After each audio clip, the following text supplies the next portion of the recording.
mempersembahkan Sandiwara Radio, Babat Tanah Leluhur. Wanita tua sial, sebaiknya kau mati saja. Bakar dan tinggalkan tempat ini cepat. Ayo, bakar! Naruto! Bocah selinting, rasakan ini. Ya! Ayo, berlutut atau ku buat hancur tubuhmu dengan cambuk ini. Ikat kaki anak itu dan gantung di tiang itu. Sebuah kisah kolosal dari tanah leluhur ratusan tahun yang silam di tanah Pasundan yang diwarnai dengan kekerasan, ambisi, keserakahan, iri dan dengki, serta cita-cita dan cinta anak manusia. Maaf, ku buka baju atasmu.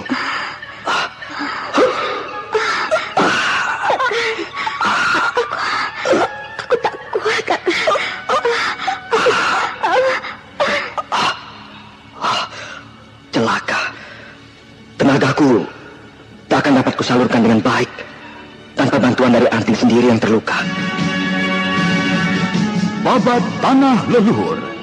Kisah besar ini bermula dari sebuah kerajaan kecil di kaki Gunung Ciremai di daerah Pasundan, tepatnya di Karangsedana, yang akhirnya berkembang terus sampai kebangkitan Mataram Hindu di Jawa Dwipa. Serahkan yang ini untukku. Mengapa harus Kakang? Aku pun masih sanggup merobohkannya. Tidak lebih dari 10 jurus. Lawan dia dengan kincir metuh. Baik, akan saya lakukan.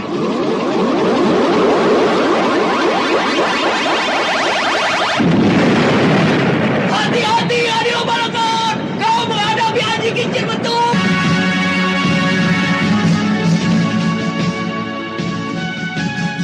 Kisah besar ini didukung oleh artis-artis terkenal Sanggar Prativi, Eli Ermawati, Bahar Mario, Chris Urspon, Asdi Suwastra, Idris Apandi, Mario Kulon, dan lain-lain. Babat Tanah Leluhur kali ini mengetengahkan episode pertama dengan judul Api Berkobar di Karangsedana. Naskah disusun oleh Hisar Sponsen, ide cerita C.C. Suhyar, teknik dan montase Yadi Enos, musik oleh Hari Sabar dengan sutradara Thomas Age.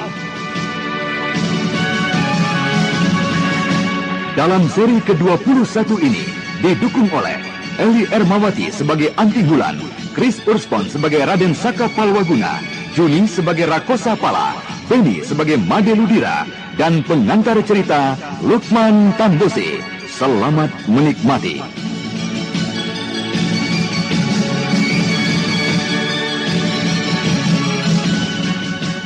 Pada kisah yang lalu diceritakan, Sariti diperintahkan oleh gurunya untuk menemani perjalanan rombongan Setakeling menuju ke Gualaran dan sekaligus untuk menyampaikan surat gurunya pada Yang Resi Wanayasa.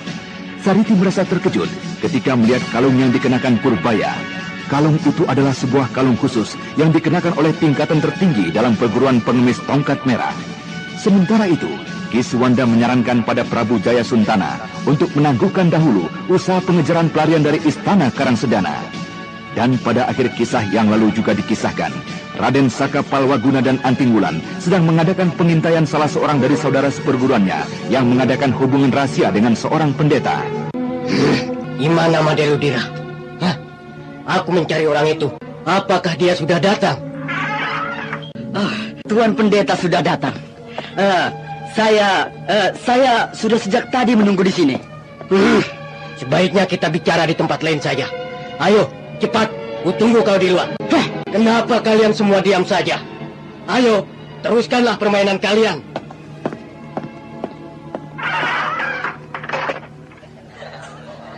Hei, cepat Made. Ya, sebentar Tuan, sebentar. Aku pergi dulu Nyi. Nanti aku kembali lagi kemari menemuimu dan kita dapat main sepuas hati kita. Kenapa tidak di sini saja Tuan Pendeta? Apakah Tuan tidak membawa uangnya? Maaf, jika Tuan tidak membawa uangnya, saya tidak akan memberikan kitab ini. Saya mendapatkan kitab ini dengan resiko yang besar. Jangan khawatir.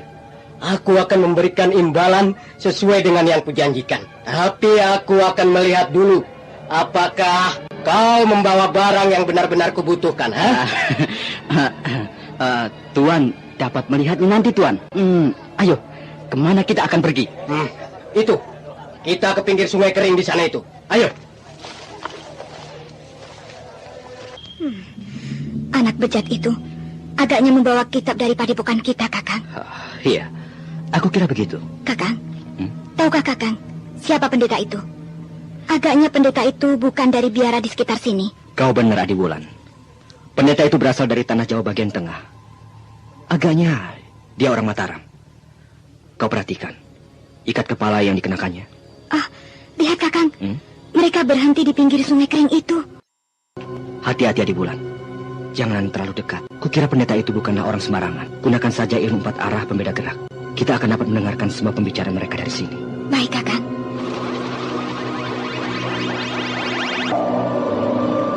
Mana, Made? Keluarkanlah kitab itu. Ayo. Iya, Tuan. Iya, tapi kuharap Tuan Pendeta mau sedikit menambah imbalan yang semua dijanjikan. Karena ya, seperti yang saya katakan tadi, ini saya dapatkan benar-benar melalui perjuangan dan resiko yang sangat besar, Tuan. Sudah. Jangan kau khawatir. Keluarkan saja kitab itu. Ayo. Iya. Ini, Tuan. Ini. Kurang ajar. Itu kitab kincir metu, Kakang. Pengkhianat. Adi Wulan, tenang. Tenangkanlah dirimu. Kita masih mempunyai waktu. Kita lihat saja dulu. Aku ingin tahu lebih jauh. Siapakah sebenarnya pendeta itu? Baiklah, Kakang. Tapi berjanjilah, Kakang akan menyerahkan padaku pengkhianat itu. Adi Wulan, tahanlah emosimu. Kitab apa yang kau berikan padaku ini? Hah? Ini bukanlah kitab kincir metu yang aku cari. Ini kau ambil. Ayo. Tuan Pendeta, janganlah menghina kitab ini sedemikian rupa, Tuan. Kitab inilah yang saya dan kawan-kawan jadikan petunjuk untuk mempelajari kincir metu, Tuan. Anak muda. Jika hanya untuk kitab seperti itu, buat apa aku jauh-jauh datang kemari, Tuan, bukankah semula Tuan katakan pada saya, Tuan akan memenuhi undangan guru dalam upacara sembahyang itu, Tuan?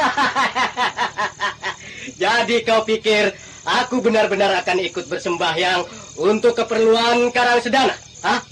Untuk keperluan orang lain? Biarlah Karangsedana mengalami kemarau. Apa urusannya denganku? Jika memang si tua Wanayasa gurumu itu ingin meminta hujan untuk mengembalikan kesuburan di Karangsedana, biarlah dia meminta bersama-sama pendeta-pendeta lain yang memang kurang pekerjaan seperti gurumu itu. Jadi Tuan datang kemari benar-benar untuk...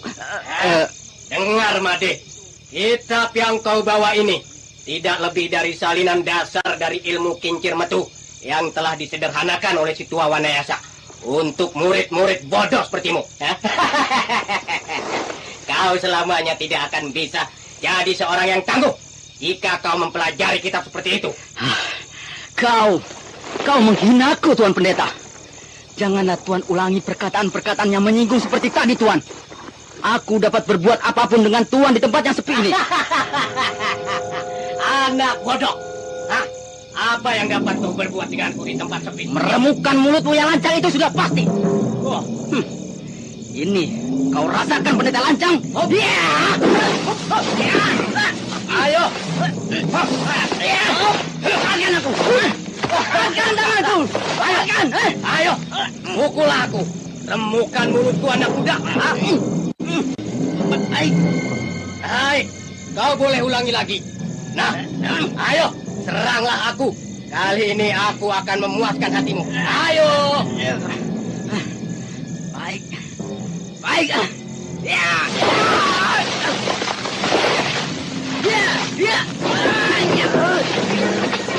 Made Ludira, salah seorang dari murid Gua Larang yang juga merupakan adik seperguruan dari Raden Saka Palwaguna dan Anting Wulan, kini menjadi bulan-bulanan dari pendeta tinggi besar itu. Pukulan-pukulan yang dilancarkan dengan tenaga dalam yang sepenuhnya seakan kandas begitu menyentuh tubuh pendeta itu. Apakah kau belum juga puas, anak muda? dengarlah Made. Jika kau berhasil mendapatkan kitab itu, aku akan memberikan ini untukmu. Kenapa kau terkejut melihat permata ini, Bukankah tadi kau katakan tentang resiko besar? Nah, jika kau berhasil mendapatkan kitab yang asli, permata ini akan kuberikan padamu. Dengan batu-batuan ini, kau akan dapat berjudi sepuas hatimu selama setahun tanpa khawatir akan kehabisan uang.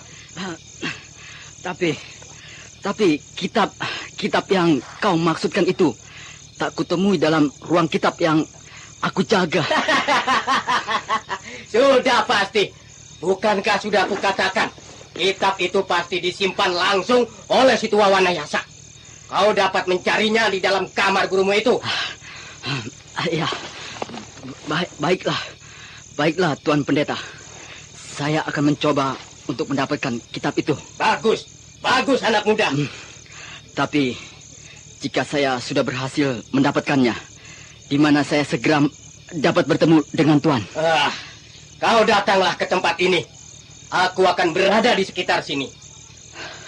Bawalah kitab itu kembali. Aku tidak memerlukan yang seperti itu. Untuk sementara, biarlah permata ini kupegang. Nanti akan segera menjadi milikmu jika kitab itu sudah kau dapatkan. Baiklah, saya segera kembali saja ke Padepokan. Nah, berangkatlah anak muda. Adiwulan, kita ikuti pendeta itu. Tapi Kakang, Made akan mencuri kitab pusaka guru. Kukira dia tidak mungkin akan melakukannya malam ini. Adiwulan, hampir 1 bulan sudah kita meninggalkan Padepokan. Agaknya Yang Resi sudah hampir siap dengan rencananya yang direncanakan dulu pada kita. Rencana apa, Kakang? Sebentar, Adiwulan. Lihat, pendeta itu pergi dari sana. Kita ikuti. Aku ingin tahu, apakah dia masih mempunyai kawan atau kelompok. Ayo. Cepat, Adiwulan. Langkah pendeta itu benar-benar cepat. Kakang, dia menuju ke gubuk kecil itu. Bagaimana kita dekat ke sana? Jangan, Adiwulan. Di tempat yang sunyi ini, gerak dan nafas kita pasti akan mudah terdengar oleh pendeta itu. Jika demikian, kita coba dengan 4 arah pembeda gerak. Kita harus tahu dengan pasti apa ada orang lain di gubuk itu. Baiklah, mari.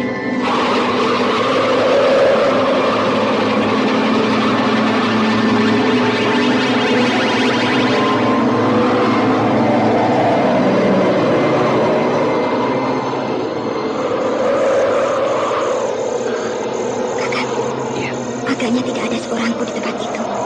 Pendeta itu hanya seorang diri, Kakang. Kakang. Iya. Aku ingin sekali berkenalan dengan orang itu. Jangan, Adiwulan. Jika orang ini mempunyai kelompok, aku ingin mengetahuinya secara tuntas. Aku akan keluar menjumpainya. Aku akan bertanya pada orang itu tentang sesuatu yang tak ada hubungannya dengan kitab itu, Kakang. Dan aku akan berusaha menyembunyikan ciri-ciri perguruan kita. Adiwulan, tapi pendeta itu adalah orang yang amat sakti. Percayalah pada aku, Kakang. Mereka tidak akan mengetahui siapa aku. Ya, pergilah sana. Aku menunggu di sini. Terima kasih, Kakang. Aku akan pergi.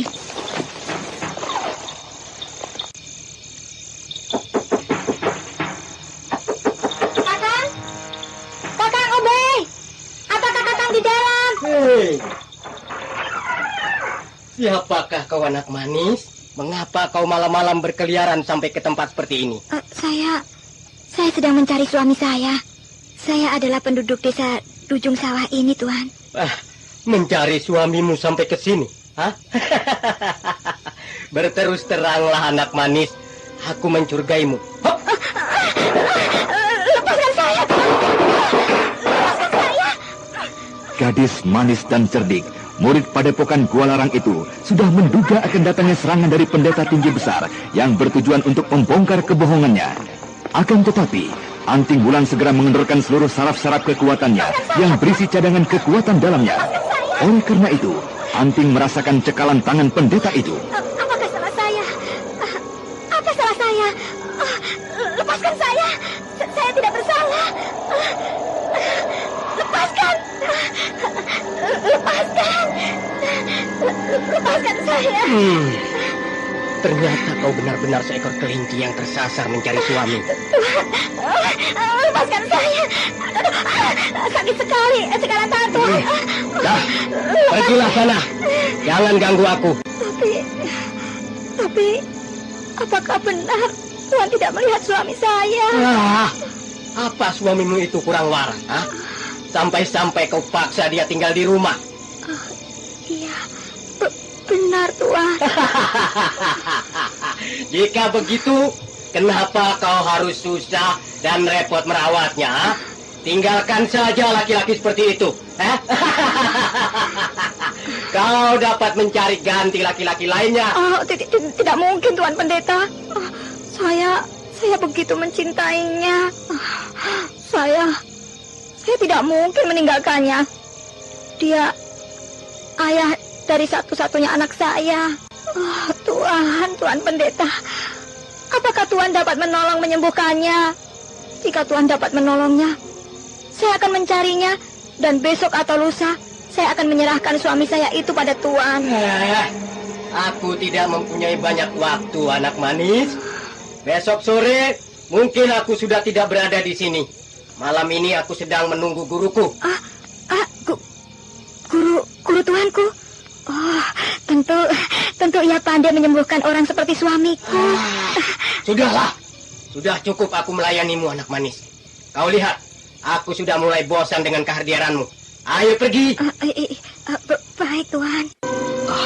Wulan, kau benar-benar membuatku cemas ketika pendeta itu mencium tanganmu. Iya, Kakang. Aku mengetahui dari pendeta itu bahwa saat ini ia sedang menunggu kedatangan gurunya. Iya, aku sudah dengar semuanya, Wulan. Aku melihat sambil mengeterapkan aji 4 arah pembeda gerak. Akan tetapi sayang sekali, kau tidak berhasil mengorek keterangan tentang siapa dia dan dari perguruan mana asalnya. Aku tak dapat memaksanya, Kakang. Dia sudah terlanjur kesal dan jadi tak senang dengan kehadiranku. Akan tetapi, aku mendapatkan sesuatu yang dapat melacak asal-usul pendeta itu, Kakang. Adi Wulan, apa itu? Aku melihat pada lengannya ada sebuah tanda yang mungkin merupakan ciri perguruannya. Tanda apa itu, Adi Wulan? Gambar seekor kelelawar yang dikurat pada kulit lengannya, Kakang. Kelelawar. Anda sekarang masih mendengarkan Sandiwara Radio Babat Tanah Luhur di channel Fauzan tidak pernah Ihsan. bercerita tentang tanda-tanda itu, Wulan. Nah, Kakang, kita harus segera tiba di Padepokan. Iya, kau benar, Wulan. Aku khawatir kesibukan Eyang Resi esok hari akan dimanfaatkan oleh anak bejat itu. Akan kuhajar anak bejat itu. Jangan, Anting Wulan. Kau tidak boleh serampangan dan sembrono. Made Ludira adalah saudara seperguruan kita. Kita tak dapat menangkapnya dan menuduhnya dengan begitu saja. Akan tetapi, Kakang, Iya. jelas-jelas anak itu sudah melakukan pencurian kitab kincir metu di ruang kitab Padepokan. Tapi kita dapat dikatakan memfitnah oleh saudara-saudara kita di Padepokan. Aku yakin Eyang Resi dapat mempercayainya. Iya. Kau benar, Wulan. Akan tetapi, bukankah lebih baik jika kita berhasil menangkap Basana itu? Dengan demikian, seluruh penghuni Padepokan tidak akan ada yang memiliki kesan bahwa kita mengada-ada atau memfitnah. Iya, baiklah. Baiklah, Kakang. Nah, jika demikian, ayo, kita segera kembali ke sumur obat. Kakang Seta dan yang lainnya tentu menjadi bingung dengan kepergian kita yang cukup lama ini. Ayo, Wulan. Hal ini tidak bisa dibiarkan.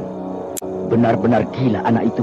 Adisaka, apakah kau dapat menerka gerakan pendeta itu ketika memberi hajaran pada Made Ludira?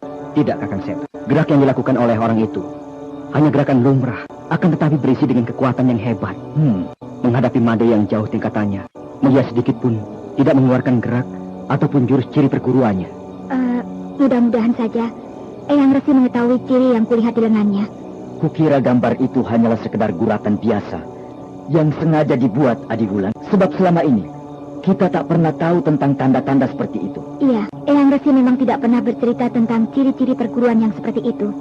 Iya. Jadi bagaimana? Bukankah aku sebaiknya mendahului Kakang ke Padepokan itu bersama dengan Adi Anting Wulan? Ya, kukira itu satu-satunya jalan terbaik untuk menyelamatkan kitab itu, Adisaka. Akan tetapi, kau tidak perlu berangkat saat ini juga. Kau dapat beristirahat beberapa saat. Nanti ketika fajar mulai menyingsing, nah, barulah kau berangkat. Dengan Kidang Mangpurung, kau akan dapat tiba di sana sebelum hari menjadi terang betul. Dan Eyang Resi belum meninggalkan kamar semadinya. Baik, Kakak. Adi Wulan, ayo kita istirahat. Semuanya tertidur dengan nyenyaknya. Akan tetapi keempat remaja dari Kualarang yang kini dilibat oleh masalah baru yang secara langsung melibat perguruannya tidak dapat beristirahat dengan tenang. Mereka hanya duduk santai sambil menunggu waktu. Dan ketika langit di sudut timur mulai memancarkan fajar merah, Raden Setakling dan Dampu Awuk melepaskan kepergian kedua adik seperguruannya untuk lebih dulu ke Gua Larang. Ayo Kakang, percepat lari kita. Aku khawatir karena terlambat kita dalam perjalanan ini, kita akan menyesal selama-lamanya.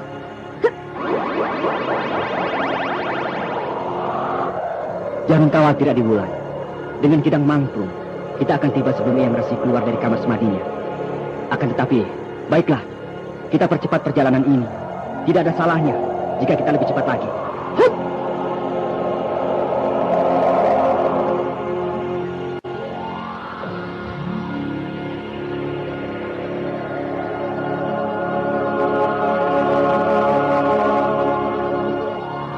Padepokan Kualarang adalah sebuah tempat di mana para anggota dan murid-muridnya menimba ilmu, baik lahir maupun batin. Mereka yang telah sah dinyatakan sebagai anggota atau murid-murid dari padepokan tersebut adalah yang telah dinyatakan lulus dalam ujian saringan. Padepokan mempunyai suatu keistimewaan yang sangat khusus yang tidak dimiliki oleh padepokan-padepokan lain di tanah Jawa. Hampir setiap tahun padepokan tersebut dikunjungi oleh Mahaprabu Sana, Maharaja besar di tanah Pasundan. Karena pimpinannya adalah Yang Resi Wanayasa, merupakan paman dari Mahaprabu Sana. Kakang, lihatlah itu padepokan kita. Oh, iya. Rindu sekali aku rasanya pada alam ini. Lihatlah Kakang, sungai kecil yang mengitari pagar padepokan kita. Dan lihat, tanaman sayur mayur di sepanjang dan di sekitarnya masih dapat tumbuh walaupun kemarau melanda sampai ke tempat ini. Iya, Adi Anting.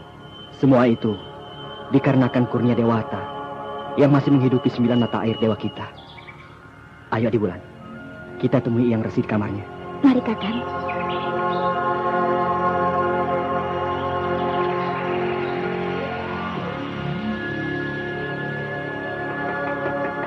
Eyang, Eyang, kami datang Eyang.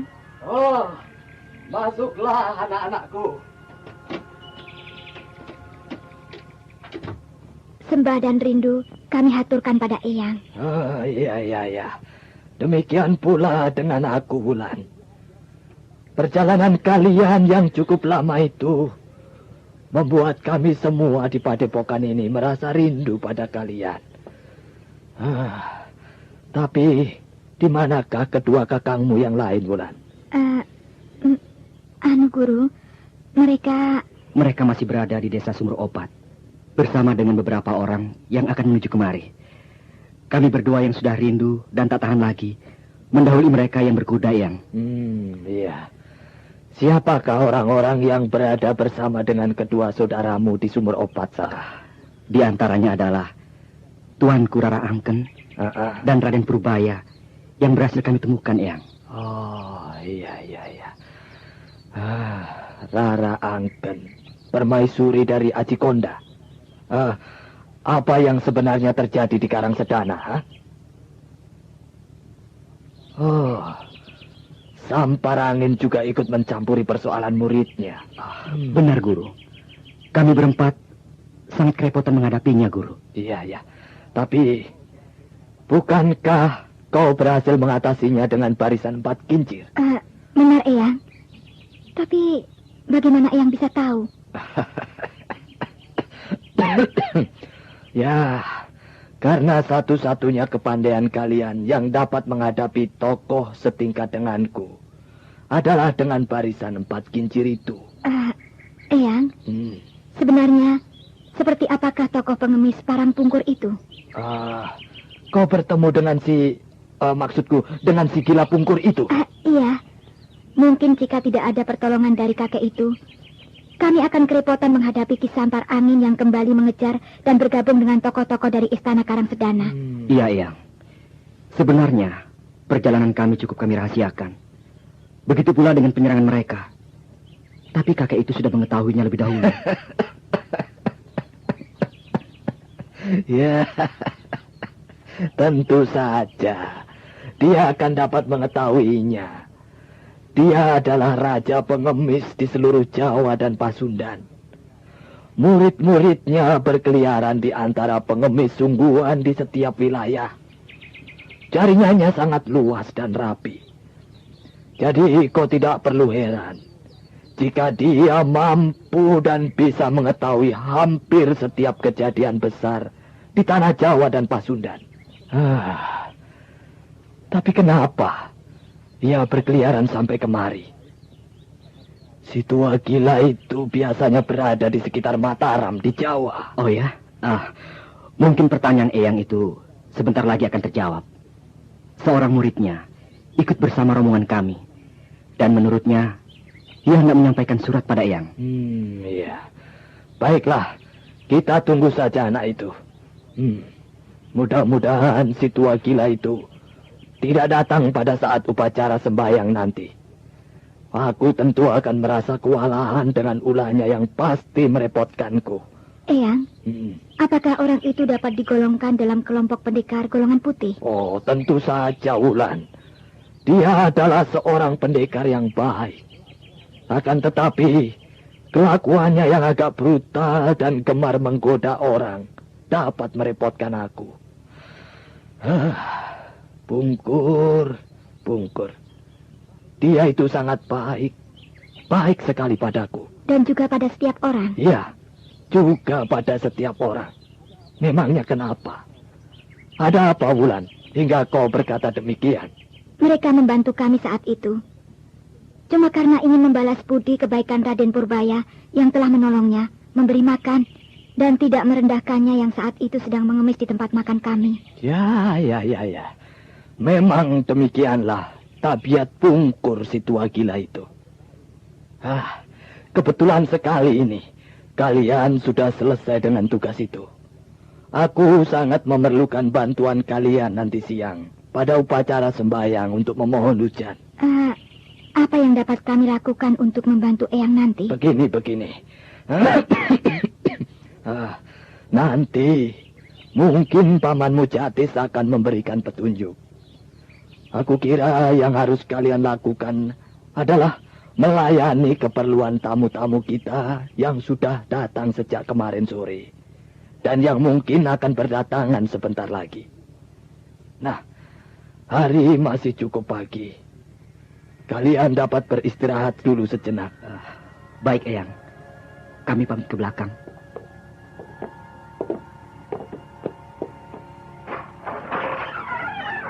Kakang, Ya. kita mencari Adi Madirudira. Iya, kita akan mencarinya. Dan kemudian memperhatikan gerak-geriknya. Baru saja kedua remaja hendak menuju ke belakang padepokannya, dari arah samping kanan ruang utama terdengar teriakan beberapa orang anggota padepokan.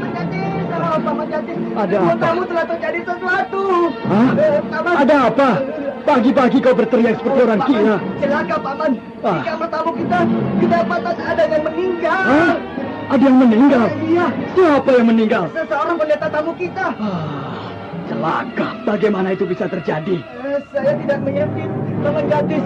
Tiba-tiba saja di ruang tamu terjadi kegemparan. Ketika mereka menemukan seorang di antara mereka meninggal dalam keadaan tubuh yang menghitam, Paman. Agaknya orang itu mati karena keracunan. Beritahu Eyang Resi. Ya, aku segera ke sana. Adi Bulan, ayo kita lihat ke sana. Maaf Tuan Pendeta. Biar saya melihat keadaannya. Celaka, Bulan. Tentu kejadian ini berkaitan dengan Madirudira. Maksud Kakang? Eyang Resi pasti sedang menuju kemari, meninggalkan kamarnya dan... Ayo Kakang, kita lihat ke sana. Ayo. Kedua remaja dengan cemas segera menuju ke ruang gurunya, di mana tadi mereka bertemu. Resi Wanayasa yang berpapasan dengan kedua muridnya itu tak lagi sempat memperhatikan kecemasan yang membayang di wajah kedua muridnya. Dan ketika keduanya tiba tak jauh dari ruang gurunya, mereka segera memperlambat gerak. Dengan hati-hati mengendap-endap mendekati ruang gurunya. Hati-hati, Adi Bulan. Jangan sampai kau terlihat oleh bajingan itu.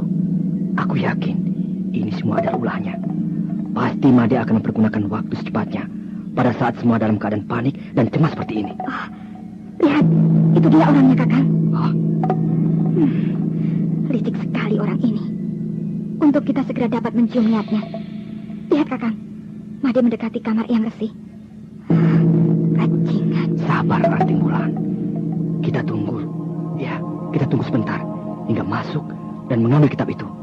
Made Ludira yang telah merasa aman dan yakin bahwa tidak ada seorang pun yang melihat dan berada di sekitarnya, segera membuka dan masuk ke dalam ruang kamar Resi Wanayasa, gurunya.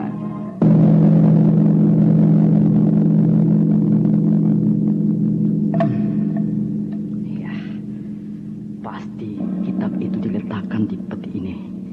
Biar ku coba membukanya.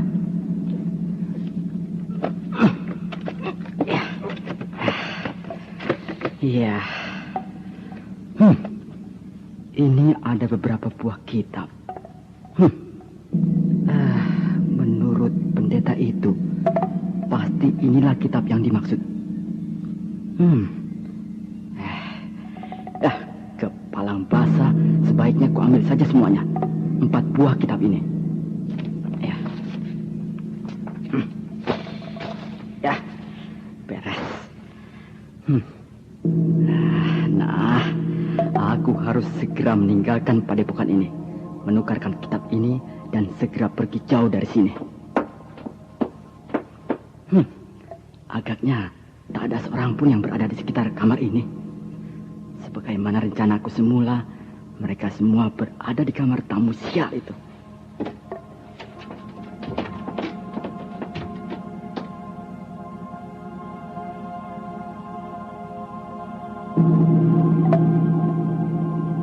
Ayo, Kakang. Anak itu sudah membawa kitab itu keluar dari kamar Yang Resi. Baiklah, mari Adik Wulan. Tunggu Adik Made. Kakang Saka dan Adik Wulan. Rupanya kalian sudah kembali ke padepokan. Baru saja Adik Made. Apakah Adik Made tidak mengetahui ada pembunuhan di kamar tamu kita? Pembunuhan? Iya. Siapakah yang terbunuh, Kakang Saka? Salah seorang pendeta yang menjadi tamu kita. Ayolah, kita melihat ke sana, Adik Made. Lebih baik kalian pergi dahulu saja. Nanti aku menyusul setelah aku mengambil peralatan untuk persiapan tempat upacara di belakang. Adik Made, kenapa Adik Made tidak tertarik? Paman Sanip, Paman Calung, kemari sebentar. Hei, mau kemana kau, maling? Ayo, keluarkan kitab-kitab Yang Resi. Aku tidak mempunyai urusan denganmu. Minggir. Apakah kau ingin merasakan pukulan-pukulanku, Made? Sudahlah, sabarlah Wulan, sabar. Kalian semua adalah saudara di perguruan ini. Jika kalian mempunyai persoalan, selesaikanlah secara baik-baik. Minggir kau Wulan, biarkan aku lewat. Wulan, sudahlah, jangan ribut dalam suasana seperti ini. Kupecahkan dadamu.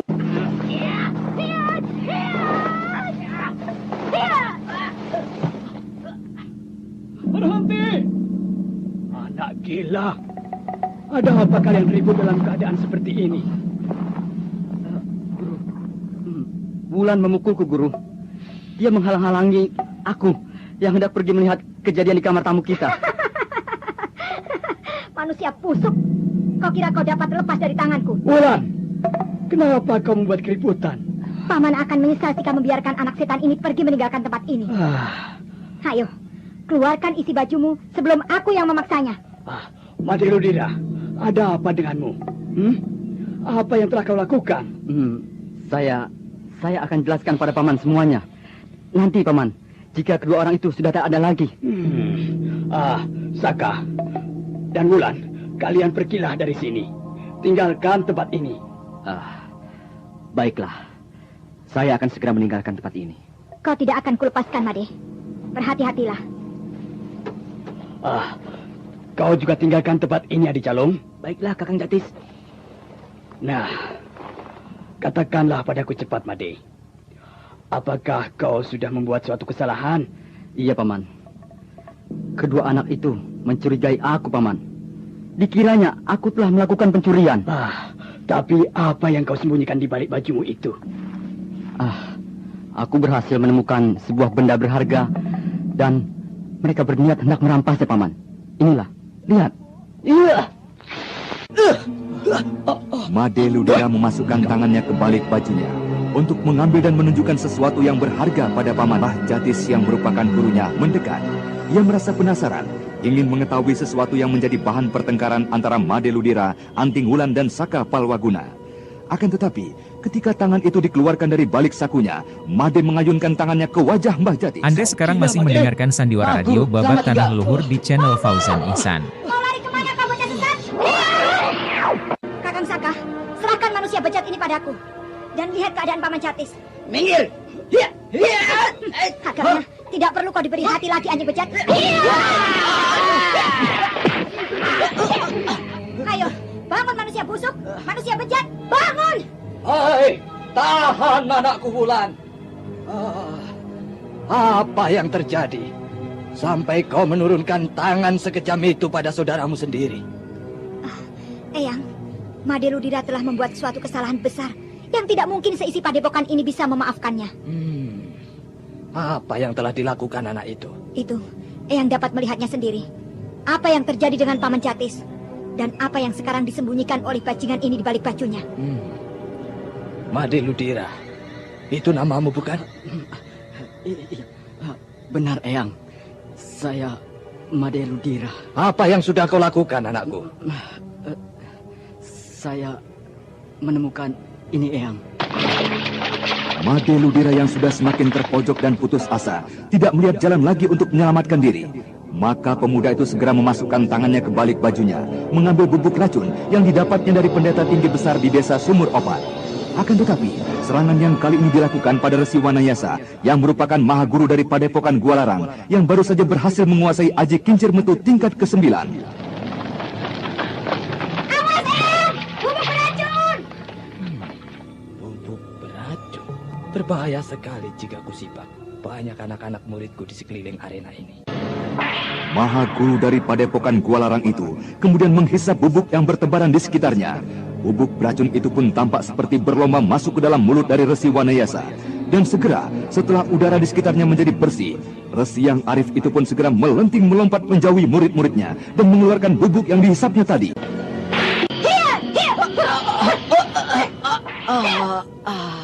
Kakang Saka, bantu aku mengambil kitab Eyang Kurung.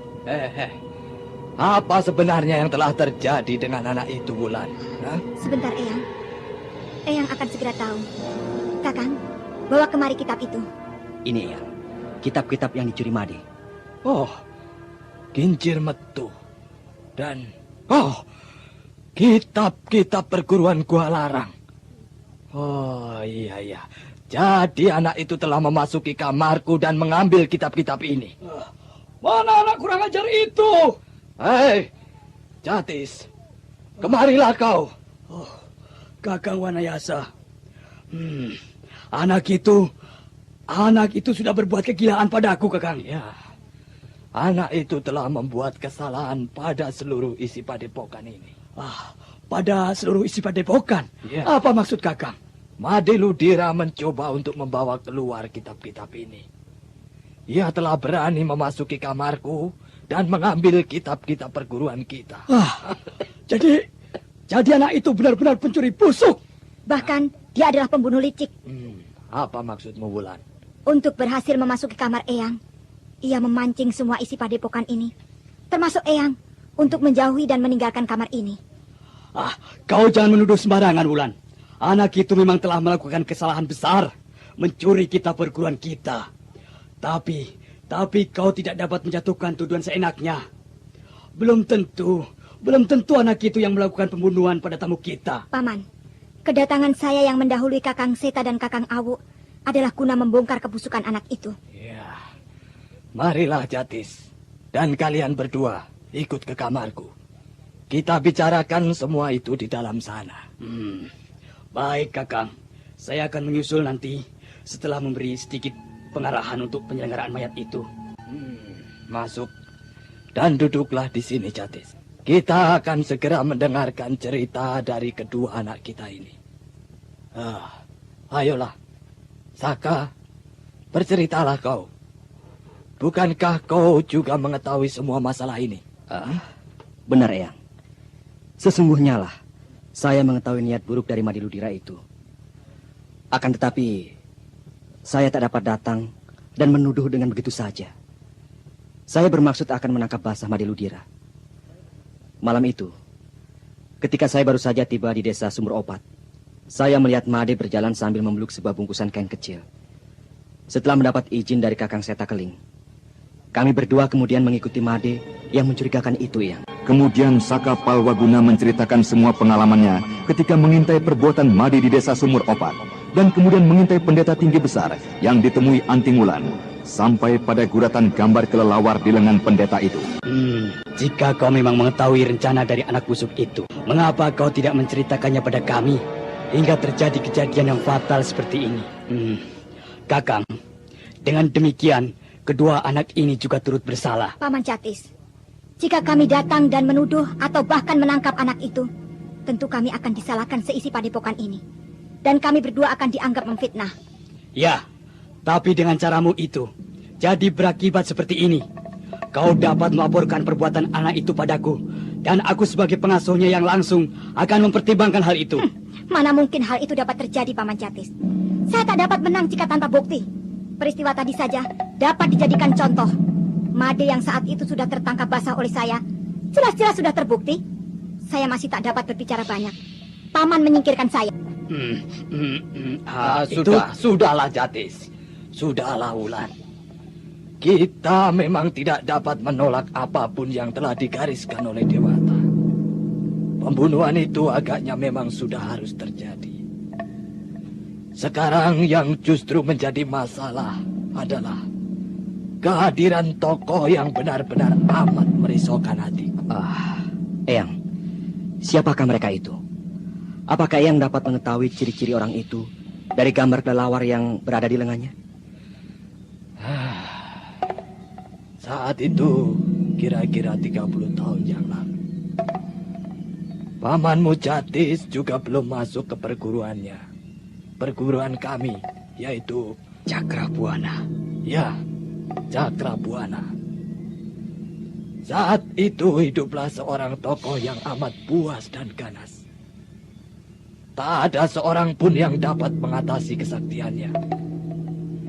Namanya, tak seorang pun yang tahu, begitu juga asal-usulnya. Dia hadir dengan begitu saja di tanah Jawa ini. Malang melintang dan menjatuhkan semua tokoh sakti di tanah Jawa dan Pasundan ini. Orang itu dikenal dengan nama si Jerangkong Hidup. Karena bentuk tubuhnya saat itu bisa dikatakan lebih mirip dengan mayat daripada manusia hidup. Tubuhnya hanyalah terdiri dari tulang yang hanya sedikit dibungkus kulit. Lalu, apa hubungannya dengan pendeta yang saya temui itu, Eyang? Begini, Wulan. Jurus andalannya yang menjatuhkan semua tokoh-tokoh sakti di dunia kependekaran ini. Maksudku, dunia kependekaran di tanah Jawa dan Pasundan saat itu adalah jurus kelelawar sakti. Iblis buas itu dapat bertempur seakan-akan tidak menginjak dan menyentuh tanah. Ia menyerang musuh-musuhnya bagaikan kelelawar sakti dari angkasa. Eyang, apakah Eyang menduga bahwa pendeta yang kami jumpai adalah salah satu ahli warisnya? Aku tidak mengharapkan begitu. Semoga saja iblis itu hilang tanpa mewariskan ilmu dan kepuasannya. Tapi, kemana iblis Jerangkong Hidup itu sekarang, Eyang? Iblis itu berhasil dikalahkan oleh Resi Sanata Dharma dan diajak bersama-sama mengasingkan diri. Sejak itulah Jerangkong Hidup yang amat menggemparkan itu tidak terdengar lagi namanya. Apakah saat itu Eyang tidak dapat mengalahkannya? Saat itu guruku pun yang telah menguasai kincir metu sampai ke tingkat 9 belum dapat mengalahkannya. Bahkan jika Resi Sanata Dharma tidak menolongnya, guruku pasti akan mati di tangan iblis itu. Oleh karena itu, aku mendirikan padepokan ini bersama-sama dengan Jatis, pamanmu, dengan maksud untuk dapat berkonsentrasi mempelajari kincir metu hingga ke tingkat terakhir, yaitu tingkat ke-10. Aku yakin, jika kita berhasil mempelajari kincir metu hingga ke tingkat yang ke-10, padepokan kita akan semakin disegani. Dan kita pun dapat membantu mengamankan tanah Pasundan ini dari rongrongan iblis manapun. Eyang, Iya, saya dengar dari Paman Jatis, Eyang sudah berhasil menguasai tingkat ke-9 dari kincir metu. iya. Itu memang benar. Aku yang bodoh ini baru berhasil membuka tabir rahasia jurus perguruanku sampai ke tingkat ke-9. Bagus sekali, Eyang. Dengan jurus yang sekarang pun, Gua Larang sudah disegani di dunia kependekaran Jawa dan Pasundan. Apalagi Eyang berhasil meningkat sampai ke tingkat 9. Iya, untuk itulah aku ingin agar kau segera memiliki semua yang kumiliki ini. Umurku sudah lanjut. Mungkin tidak lama lagi aku akan meninggalkan dunia ini. Eyang belumlah terlalu tua. Bukankah Eyang pernah cerita, umur dari guru Eyang Mamangkuraya lebih dari 100 tahun. Dibanding dengan guru Eyang Mamangkuraya, Eyang masih jauh lebih muda. Iya, itu memang benar, Wulan. Guruku Mamangkuraya adalah seorang yang sangat arif dan bijaksana. Oleh karena itu, Dewata memberkahi umur panjang padanya. Tapi... Sudahlah, Anting. Aku harus kembali menjenguk jenazah tamuku dan mempersiapkan penyelenggaraan upacara nanti siang. Kau belum lagi beristirahat sejak kedatanganmu pagi-pagi tadi. Sudahlah, beristirahatlah dulu. Demikianlah akhirnya, setelah merasa tugasnya selesai, kedua remaja itu berpisah, masing-masing masuk ke biliknya. Sedangkan Mbah Jatis yang merasa terpukul dengan perbuatan muridnya Made Ludira menjadi berang dan menemui Made di ruang khusus yang dijaga oleh beberapa orang saudaranya. Anak becat, merangkaklah kau ke dekatku sini. Ayo merangkak. Kurang ajar, anak tidak tahu diri. Rasakan ini, rasakan ini. Ayo, coba kau jelaskan. Siapa pendeta kawanmu itu? Pendeta? Pendeta siapa yang guru maksudkan? Masih kau berlagak bodoh lagi. Cepat katakan, siapa pendeta yang kau temui di desa Sumur Opat? Yang akan mengupahmu dengan butir-butir batu berharga itu. Dari mana guru mengetahui semua itu? Kedua anak itu melihatmu sedang mengadakan pertemuan dengan pendeta itu. Ayo, katakan siapa orang itu. Saya tidak tahu banyak tentang orang itu, guru. Saya bertemu dengannya ketika saya sedang... Anda sekarang masih mendengarkan Sandiwara Radio Babat Tanah Luhur di channel Fauzan Ihsan. Benar, guru. Ampunkan saya. Perbuatanmu melakukan perjudian dan bermain gila dengan wanita masih ada hukuman dan masa pertobatannya. Akan tetapi, untuk pencurian dan pembunuhan tak ada peraturan dalam perguruan kita. Karena selama ini, Eyang Resi tidak pernah membayangkan akan mempunyai murid dan anggota yang dapat melakukan perbuatan murtad dan biadab, seperti yang kau lakukan itu. Untuk itu, aku serahkan masalahmu ini pada Kakang Wanayasa. Ampunkan saya, guru. Ampunkan. Saat itu, saya serasa tak mempunyai pilihan lain, guru. Ampunkan saya, guru. Ampunkan. Di mana orang itu sekarang berada? Pendeta yang menyuruhmu melakukan perbuatan biadab itu? Dia berada di sekitar Sungai Kering, guru. Tak jauh dari pinggiran desa Sumur Opat. Akan kuberi pelajaran pendeta biadab itu. Dan kubawa menghadap Kakang Wanayasa. Hati-hati, guru. Pendeta itu mempunyai kesaktian yang tinggi. Pukulan-pukulan yang kulancarkan dapat diterimanya dengan dada terbuka. Tentu saja. Jika itu pukulan dari kau yang bodoh, akan kulihat apakah dia dan juga gurunya akan mampu menahan amukanku. Jatis Sarompa dari Gua Larang. sekelompok pendeta atas undangan dari Resi Wanayasa berkumpul mengadakan upacara memohon datangnya hujan guna mengatasi kemarau yang berkepanjangan. Mereka berkumpul mengitari 9 mata air dewa yang menjadi tempat suci mereka. Setelah selesai dengan kidung-kidung pujian, kemudian mereka satu persatu menciduk air yang mulai berkurang kederasannya dari 9 mata air dewa. Dan kemudian mereka berkeliling sambil memercikan air itu ke udara dan ke tanah-tanah kering di sekitar mereka. Adi Wulan, kenapa Kakang Seta dan Adi Awu belum juga tiba dengan rombongannya? Apakah mungkin telah terjadi sesuatu dengannya? Aku kira sebentar lagi juga mereka akan datang, Kakang. Kita tunggu saja. Iya, kita tunggu saja. Mudah-mudahan tidak terjadi sesuatu apapun dengan rombongan itu. Hei, lihat itu. Ada seorang penunggang kuda yang menuju ke padepokan kita. Ayo, Kakang, kita tunggu di pintu pagar padepokan. Maaf, sahabat. Siapakah Anda? Dan apakah tujuan Anda mengunjungi padepokan kami? Kenapa padepokan ini kelihatan tidak seperti biasa? Sepi sekali. Aku tidak banyak melihat murid dan penghuni padepokan ini hilir mudik. Kami sudah mengadakan upacara sembahyang di belakang padepokan kami. Ada yang bisa kami bantu, kawan? Jika upacara itu sudah selesai, aku ingin bertemu dengan Sang Resi.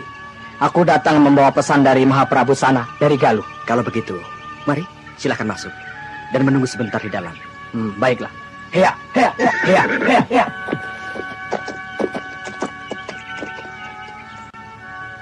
Sementara itu, setelah selesai dengan upacara sembahyang memohon datangnya hujan, Resi Wanayasa segera memimpin penyelenggaraan penguburan salah seorang pendeta tamunya. Kematian rekanku ini adalah akibat dari kekhilafan dan kekurangmampuan kami untuk mendidik murid. Maka dengan ini, aku Wanayasa menyatakan bertanggung jawab atas tewasnya rekanku ini. Dan kelak, aku akan datang mengunjungi biaranya bersama dengan muridku sebagai pelaku pembunuhan ini. Tidak lama setelah penyelenggaraan penguburan dilakukan oleh Sang Resi, para undangan diminta kembali untuk beristirahat. Dan kemudian, Resi Wanayasa memanggil kedua muridnya Saka dan Anting. Ada apa, Eyang? Eyang memanggil saya? Aku tidak melihat Jati sejak upacara ini dimulai. Tahukah kau di mana pamanmu berada? Tidak, Eyang. Saya tidak melihat Paman Jati. Demikian pula Wulan juga tidak melihatnya. Iya. Aneh sekali. Kemana di Jatis? Jika demikian, kau bisa memerintahkan para murid dari padepokan agar semuanya waspada, perketat penjagaan.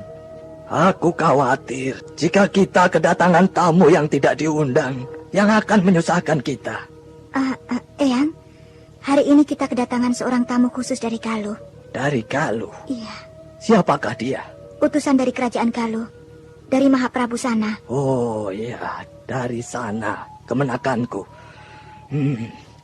Lalu di mana dia sekarang? Suruh segera menghadapku. Dan kau Saka, laksanakan perintahku tadi. Perketat penjagaan di sekitar padepokan. Baik, Eyang. Hamba mengaturkan sembah sujud pada Eyang Resi. Bangkitlah di sana. Aku dengar dari muridku, kau adalah utusan dari Galuh. Dari anakku, sana. Benar, tuanku. Hamba adalah utusan Sang Prabu untuk menyampaikan pesannya. Iya. Apa pesan darinya? Sang Prabu memohon agar Yang Resi sudi mendidik dan merawat Raden Karmapala, putra dari Sang Prabu. Maksudnya? Sang Prabu hendak mengirimkan Raden Karmapala untuk belajar ilmu lahir dan batin di padepokan Yang Resi. Karmapala. Siapakah dia itu? Adik dari Pangeran Mahkota Sanjayakah dia? Raden Karmapala adalah putra Sang Prabu dari seorang selirnya. Oh iya, baiklah. Katakan pada rajamu, aku menerima Karmapala dengan senang hati di padepokan ini. Karmapala adalah juga cucuku. Lalu kapan anak itu akan datang kemari? Sesegera mungkin, tuanku. Dalam minggu-minggu ini, Raden Karmapala akan berada di padepokan ini. Iya. Aku akan menunggu anak itu. Nah, kau dapat beristirahat beberapa hari di sini, Kisana. Baru kau berangkat kembali ke Galuh. Terima kasih, Yang Resi. Akan tetapi, saya harus segera kembali ke Galuh. Baiklah. Jika demikian, sampaikanlah salamku pada tuanmu. Saya akan sampaikan pesan Eyang. Saya permisi. Pagi harinya, setelah ditinggalkan oleh Saka Palwaguna dan Anting Wulan, rombongan Raden Setakling dan kawan-kawannya beristirahat beberapa saat untuk segera melanjutkan perjalanannya. Dan ketika matahari telah memancarkan panas paginya, Raden Setakling pun mengisyaratkan rombongannya untuk meninggalkan sumur obat. Akan tetapi, ketika rombongan itu tiba di daerah Bukit Hutan Kayu, di sebuah jalan yang cukup sempit untuk dilalui rombongan kuda sekaligus, tiba-tiba Berhenti! Siapakah Kisanak yang mengganggu perjalanan kami? Keluarlah! Jangan hanya bersembunyi saja seperti babi pengecut! Kakak, ya, kita lihat ke depan sana. Kita coba cari orang itu. Jangan Adiawu. Biarkan saja mereka yang datang kemari. Jangan tinggalkan rombongan ini. Aku khawatir mereka kembali yang datang. Setan! Babi pengecut! Kau benar anak muda. Pohon-pohon besar ini berhasil menutupi kelemahanmu. Kau tidak berhasil menemukan kami. Kau salahkan pohon-pohon ini. Setan! Jika kau memang ingin mencari perkara dengan kami, keluarlah! Keluarlah! Rasakan pisau-pisau kecilku ini. Iya! Iya! Iya!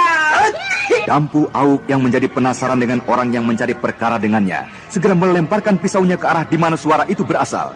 Dan demikian pula dengan Sariti, yang segera meraih beberapa batu kecil ke beberapa tempat yang dicurigainya.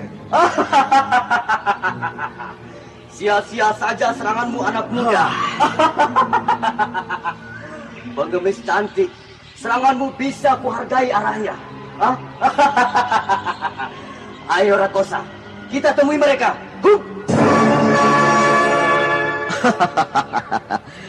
Inilah aku anak muda. Akulah yang mengganggu perjalanan kalian.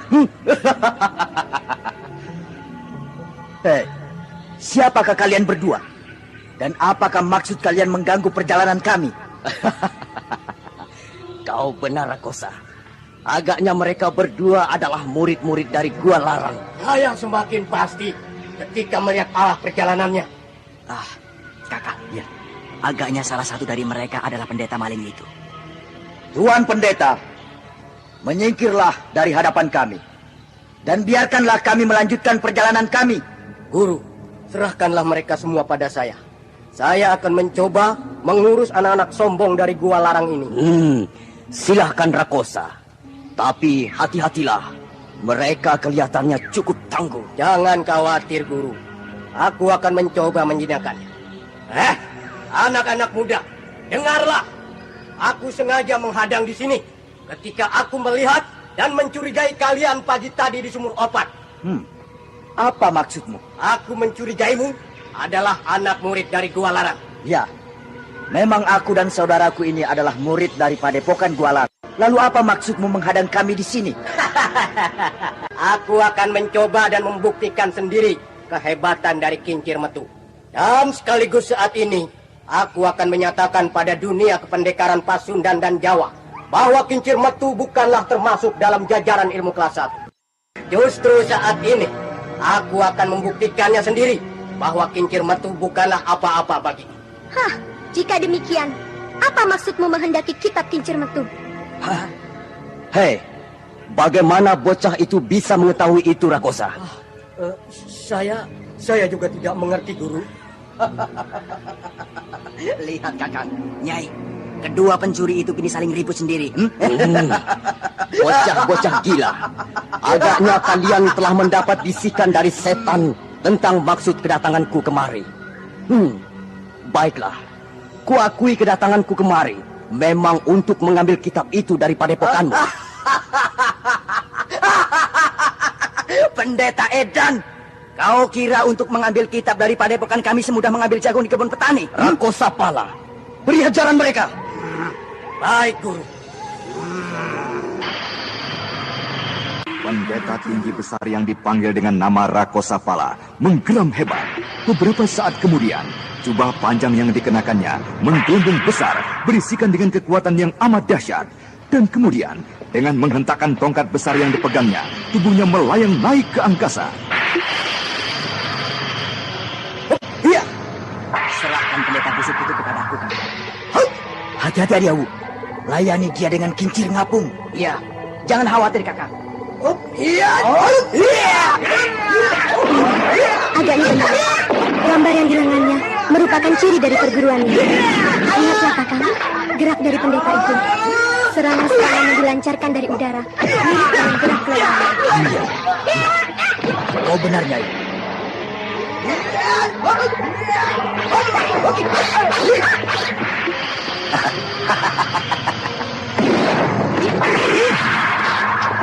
Pertempuran antara Dampu Awuk dan Rakosapala berlangsung dengan hebatnya. Serangan demi serangan saling mereka lancarkan. Sengatan-sengatan ganas dari jurus kelelawar sakti dari pendeta Rakosapala dengan kelincahan jurus kincir ngapung berhasil dipunahkan.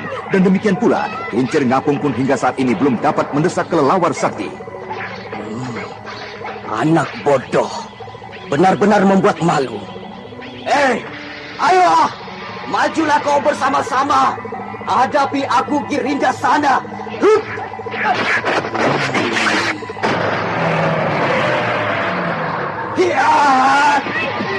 Kakang, biarlah aku membantumu menghadapi pendeta itu. Baiklah Nyai. Akan tetapi berhati-hatilah. Agaknya pendeta ini sangat hebat kepandaiannya. Aku akan berhati-hati, kakang.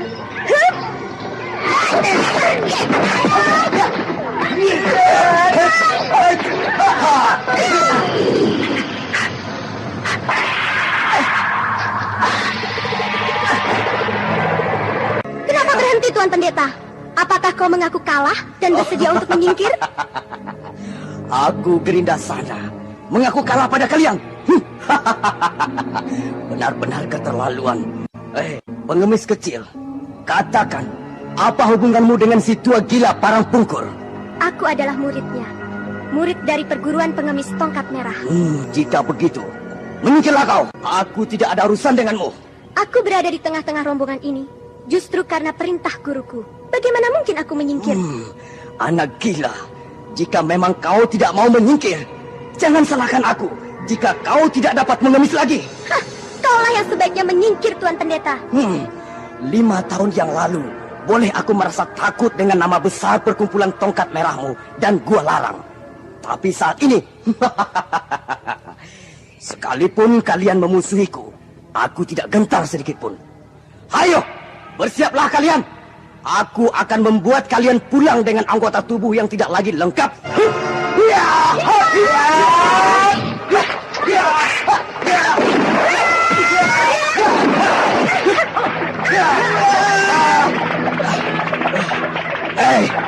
Anak muda, jika dalam beberapa jurus lagi aku tak dapat mengalahkanmu, aku akan segera mengasingkan diri dari dunia kependekaran ini.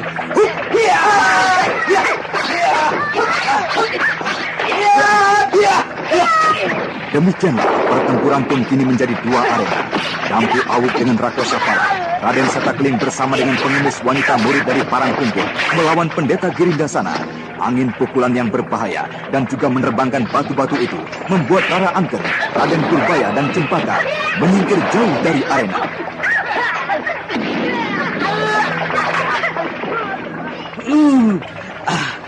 Aku masih memberikan lagi kesempatan padamu pengemis cantik. Tinggalkanlah arena ini. Aku lebih baik mati daripada harus meninggalkan arena ini. Pendeta Girinda sana yang melihat kekerasan dari pengemis murid dari Parang Pungkur akhirnya menjadi tidak sabaran lagi. Dan kini ia melancarkan serangan-serangan ganasnya dari udara, membuat kedua anak muda itu menjadi kelatakan. Sementara itu, Rakosapala yang juga belum berhasil menundukkan Dampu Awuk kini melengkapi serangan-serangannya dengan serangan-serangan pasar-pasar kecil yang disembunyikan di balik tubuhnya. Serangan-serangan dari Rakosapala yang sudah menjadi tidak sabaran dengan pertempurannya yang kian berlarut-larut menjadi buta hingga akhirnya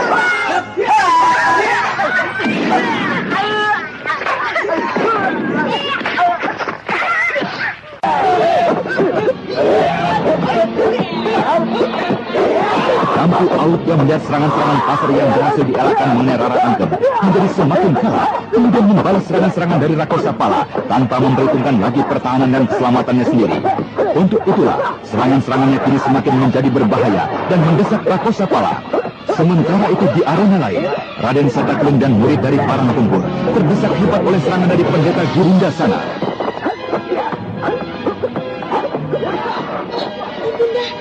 Ibunda, Ibunda.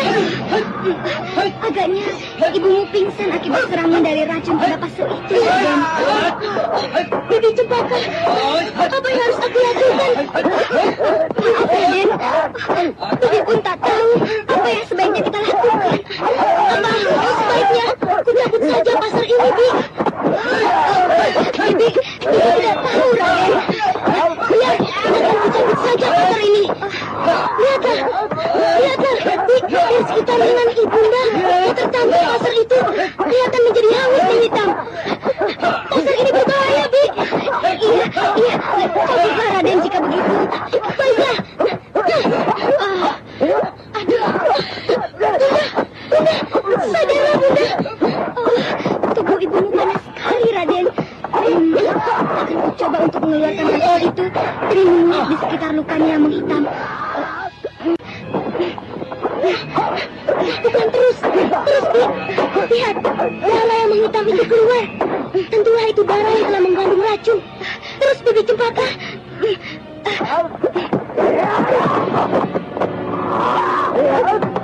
Cempaka, gadis remaja yang menjadi dayang pengasuh Raden Purbaya, dengan memaksakan dirinya yang lemah dan takut akan darah, mencoba untuk terus memijat-mijat di sekitar luka Rara Angken untuk mengeluarkan racun dari dalam tubuh majikannya. Sementara itu di arena yang lain, Raden Setakling dan gadis pengemis murid dari Aki Parangtungkur terdesak hebat dan berada dalam keadaan yang amat berbahaya. Kini saatnya lah kalian kujatuhkan. Jangan khawatir, aku tidak akan membunuh kalian. Aku hanya ingin memberi pelajaran pada Gua Larang bahwa kincir metu bagiku sama sekali tak ada artinya. Hei, Pendeta Edan, jangan layani mereka, layanilah aku. Hei! Hiya! Agaknya kalian adalah pendeta-pendeta pencuri itu. Siapakah kau, orang gila? Mengapa kau mencampuri urusanku? Tentu saja aku harus mencampuri urusan ini. Bukankah kau berniat untuk memberi pelajaran pada Gua Larang? Seta. Ya. Coba kau lihat wanita yang terluka itu. Biarkan pendeta ini menjadi urusanku. Baik, Paman. Agaknya kau adalah Jatis Purut, adik seperguruan dari si tua Wanayasa. Agaknya aku juga cukup mempunyai nama hingga dikenal oleh pendeta-pendeta yang berasal jauh dari Pasundan. Bagus, Jati. Kebetulan sekali kau datang kemari. Marilah kita lihat, apakah kincir metumu sanggup menahan ilmuku ini. Bagus. Aku pun ingin mencoba kehebatan kelawar sakti dari Jerangkong hidup. Agaknya kau sudah mengenal ilmuku ini, Jatis.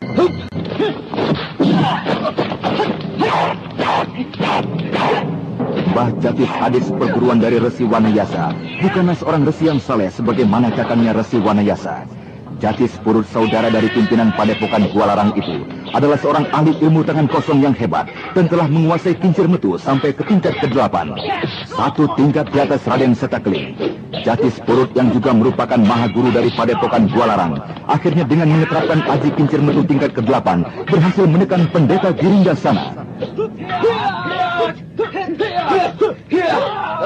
Hei, tinggalkan lawanmu itu, Rakosa. Adi Awuk, biarkan orang itu pergi. Pendeta palsu, pendeta bejat. Ayo, jangan lari. Kita selesaikan pertempuran kita ini. Sudahlah, Adi Awuk. Biarkan orang itu. Kemarilah. Inikah Gusti Permaisuri dari Prabu Aji Konda? Benar, Paman. Apakah Adi Saka dan Adi Wulan sudah menceritakan semua pengalaman kami? Ya, semuanya. Bagaimana keadaannya? Siapakah gadis ini, Seta?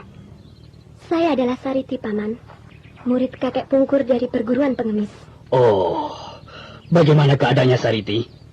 Kulihat tadi agaknya kau yang menolong wanita ini. Saya hanya berhasil mengeluarkan racun yang berada di sekitar lukanya, Paman.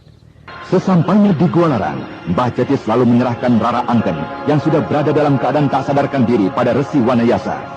Melihat keadaan dari Rara Angken yang sangat mengkhawatirkan, sang resi segera saja mencoba berusaha mengeluarkan racun yang telah jauh bersarang dalam tubuh korbannya. Akan tetapi beberapa saat kemudian,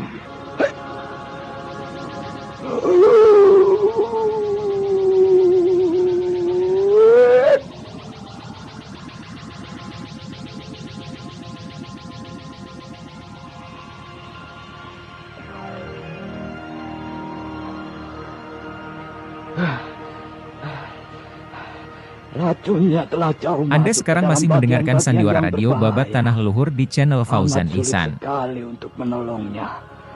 Sulit sekali. Apakah tak ada orang lagi yang dapat menyelamatkan ibundaku, kakek? Mungkin tidak ada, nak. Ada, kek. Sahabat guru saya, tabib dewa pasti akan dapat menyembuhkannya. Oh, iya. Kau benar. Kau murid dari sahabatku, Parang Tungkul. Benar, kek. Saya Sariti, muridnya. Oh, iya. Kau benar. Kipoho Sugala atau si tabib dewa itu dapat menyembuhkan wanita ini. Tapi bagaimana mungkin kita dapat menemukan tempatnya di pesisir selatan? Ya, jauh sekali di pesisir selatan. Untuk dapat tiba ke sana, bisa memakan waktu setengah purnama. Akan tetapi janganlah kau putus asa. Aku akan menolong ibundamu sedapat mungkin. Begini saja. Kau tinggalkan ibumu di sini. Biar aku yang merawatnya. Kau dapat beristirahat dengan tenang di sini. Ayolah Cempaka, ajak Purbaya beristirahat di luar. Nanti aku akan mencarikan tempat untuk kalian beristirahat. Tapi Gusti hamba itu... Biarkanlah di sini saja. Eyang Resi akan berusaha merawat dan menolongnya. Baiklah, Tuan. Mari, Raden, kita keluar.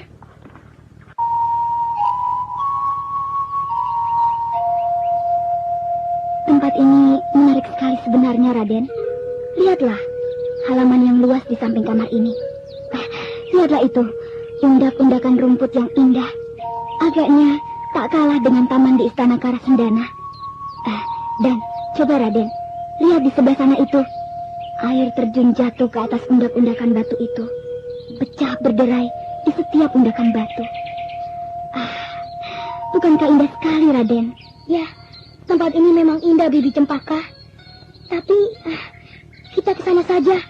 Aku ingin melihat orang-orang yang sedang berkumpul itu. Kelihatannya orang-orang di sana itu sedang berlatih olah kanuragan, Raden. Marilah, Bibi, kita melihat mereka.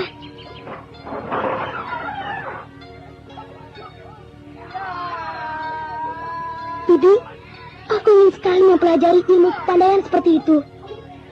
Aku ingin pandai seperti Paman Seta, agar kelak aku dapat membalaskan sakit hati ibundaku yang telah dihina oleh orang-orang jahat. Benar, Raden harus menjadi seorang yang tangguh seperti mereka, agar kelak dapat merebut kembali Karangsedana dari tangan orang-orang jahat itu. Aku berjanji, jika aku mendapat kesempatan untuk mempelajari ilmu kepandaian seperti mereka, aku akan belajar sepenuh hati, Bi. Baiklah, Raden. Bibi akan menyampaikan maksud Raden ini pada Ibunda, jika Ibunda telah sembuh. Bibi, darah aku serasa bergolak, dadaku berdebar kencang. Keinginan itu, semakin aku memperhatikan mereka berlatih, semakin menjadi kuat. Raden harus bersabar dan menunggu Ibunda sembuh. Tidak, Bibi. Aku akan menunggu kesembuhan Ibunda sambil mempelajari kepandaian berkelahi itu. Aku akan menemui Paman Seta, meminta agar aku diperkenankan belajar di sini. Baiklah, Raden. Mari, Bibi antar menemui Paman Seta Keling.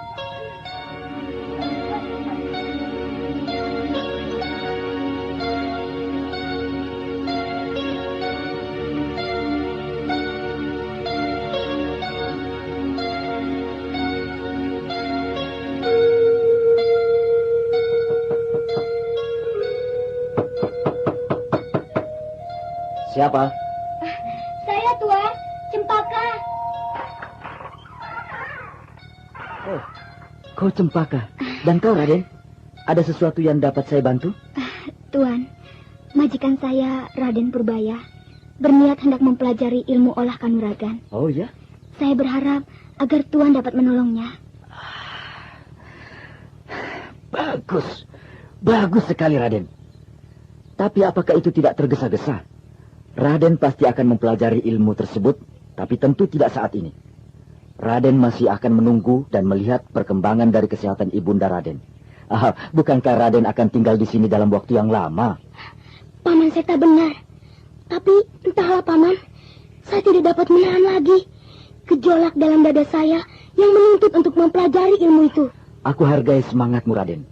Akan tetapi, olah kanuragan sesuai dengan namanya adalah suatu ilmu yang berkaitan erat dengan olah atau gerak dari semua bagian tubuh kita yang sebenarnya lah sangat terbatas kekuatannya.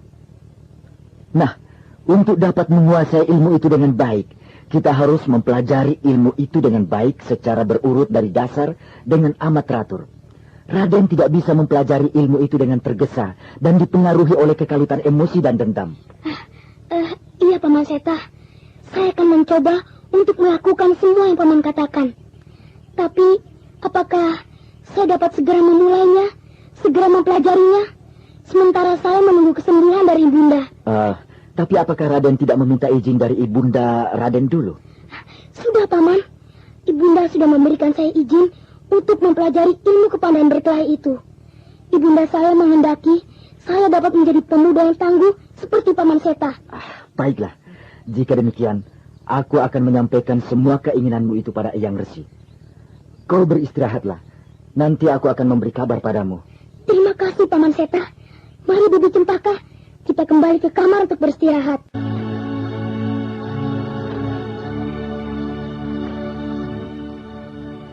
Aku melihat sinar mata yang penuh dendam dalam diri bocah itu.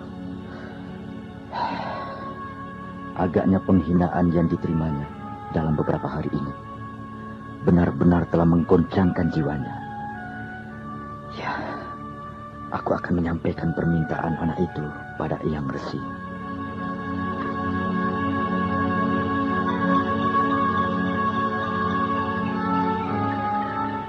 Permohonan dari Raden Purbaya diterima oleh Resi Wanayasa. Dan untuk persiapan dasar dari anak itu, sebagaimana halnya murid baru, diberikan pada Ki Luminta, pelatih olah kanuragan Padepokan yang merupakan pembantu dari Mbah Jatis.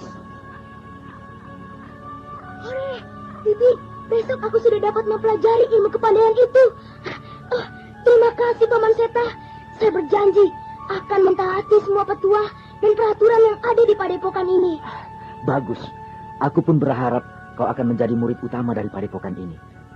Belajarlah yang baik dan lupakan dendam dalam dadamu untuk dapat berhasil menguasai olah kanuragan itu dengan baik.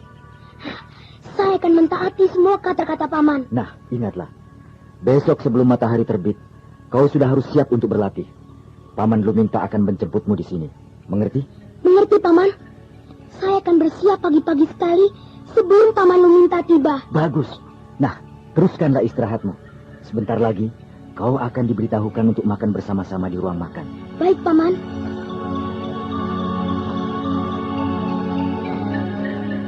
Raden Purbaya melonjak kegirangan setelah Raden Setakling meninggalkan kamarnya. Berita yang dibawa oleh Raden Setakling baginya seakan-akan menobatkannya menjadi seorang pendekar yang tangguh.